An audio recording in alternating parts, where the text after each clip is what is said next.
Business Book Review, The Dream Manager by Matthew Kelly. Hi, I'm Brian Pombo.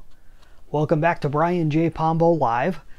I am a business investor who I have these talks on a nightly basis. And so most of the time it's me talking. Sometimes I'll have someone with me. Sometimes I'll have someone that I'm interviewing, and I'm hardly doing any of the talking at all. Tonight, I wanted to talk to you about The Dream Manager. This is a good book. It's a short book. It came out in 2007, and it's one of these that I had never read. I don't think I'd ever heard of it, honestly, but I mean, I may have. I heard a podcast. I believe it was a podcast where I heard Matthew Kelly being interviewed, and there was made mention of this book. I went, I looked it up, I put it on my wish list, and it was just one of these things that eventually I knew I'd want to purchase. Finally, I ended up purchasing it.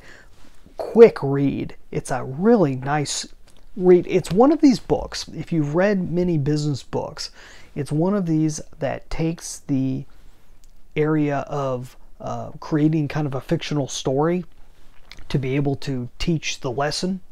And the whole concept is that a person in the story is working at a company and trying to overcome the attrition issues with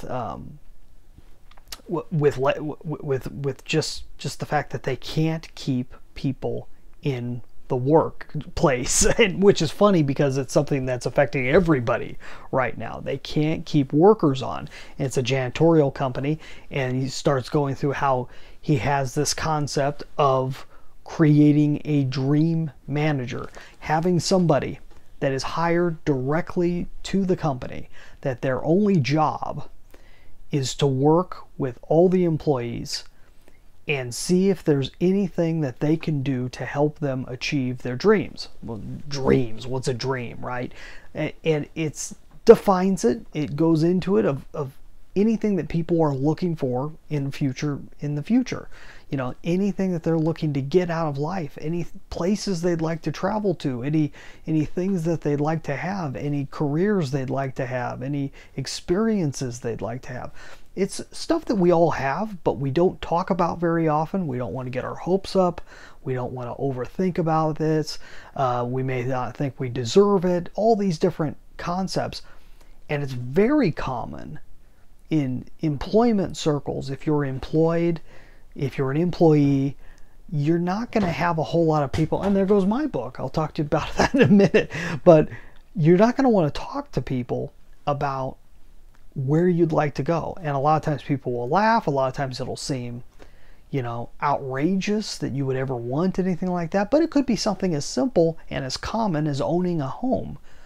But if you're making the salary of a janitor, you may not feel like you ever have the ability to do something like that. So they talk about that, and they talk about the transformation that happens to this company because they start paying attention to each individual's dreams and helping them to come true in the simplest ways, helping them to budget where necessary and actually map out how long it's going to take for them to be able to achieve what they want, if it's a financial goal or a financial based goal.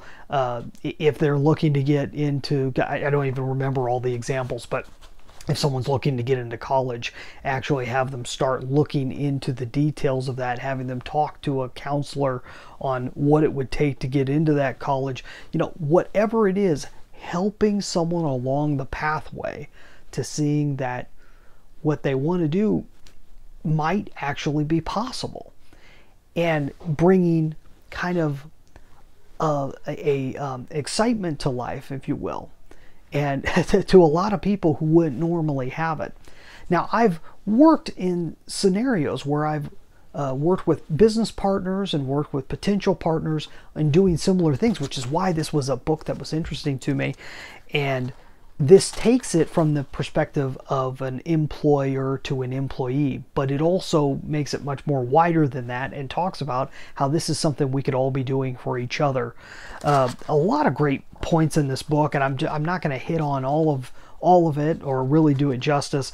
I love this section on boldness. He has a lot of great quotes from other places. Don't be afraid to take a big step if one is indicated. You can't cross a chasm in 2 small jumps. I love this. Be bold, and mighty forces will come to your aid. The measure of your life will be the measure of your courage. So much of life having to do with this whole concept of dreaming and having things that you're interested in pursuing takes boldness. It takes courage to actually start the process and move in that direction and think that it might be possible, which is it's a huge piece of the whole pie, and he has a section here on it. He also had a piece in here where they're talking to what ends up happening. I'm going to ruin the story a little bit for you. There's a little bit of a spoiler, but it won't mess up the book for you. He starts developing other people to be dream managers and training them up to be able to do the same thing.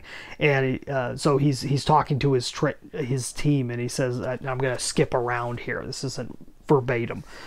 He's saying, okay, so what do people need? And one person said meaningful work, and he said, or he says the sense that they're progressing and advancing, or, well, the belief that they're moving toward the fulfillment of their dreams. And what's your job? He asks. Well, to help people articulate their dreams and assist them in formulating a plan for the achievement of the short-term, medium-term, and long-term goals. And how do you know if it's a good plan? Well, it has to be manageable and measurable, and at the same time, it needs to stretch them. Why is a plan important? And I kind of go back and forth, and someone says, well, those who fail to plan can plan to fail. And he says, so why do we do what we do? And someone spoke up and said, because people spend most of their lives working, so they should enjoy it, or at the very least know that it's moving them in the direction of their dreams. Obviously, you can take this the wrong way. Obviously, a person can have dreams that are going in the wrong direction. Sometimes people beat each other up with their own dreams. A spouse will push their dreams on the other spouse, or a parent will push their dreams on a child, and they talk about that in here, that there's always ways that these things can go wrong. But without a sense of a dream, without an idea of where you're going, then you may have the feeling that you're not going anywhere, or you may have the feeling that you have all these impulses on the inside that aren't meant to be where they might be.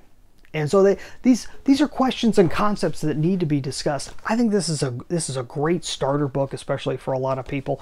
But if you're dealing with people that you'd like to be able to help them to get what they want out of life, it's a good book to read. Go check this out. The Dream Manager, Matthew Kelly. I really appreciate it. I'm going to check out some of his other stuff too. Hopefully that makes sense to you. I also wrote a book, the one that jumped off earlier. This is 9 Ways to Amazon Proof Your Business. It's a hardbound copy.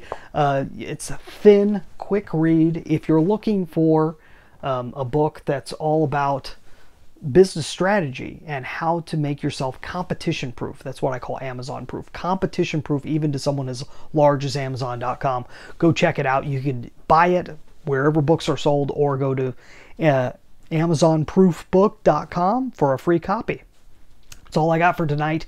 We'll be back tomorrow night. In the meantime, get out there and let the magic happen.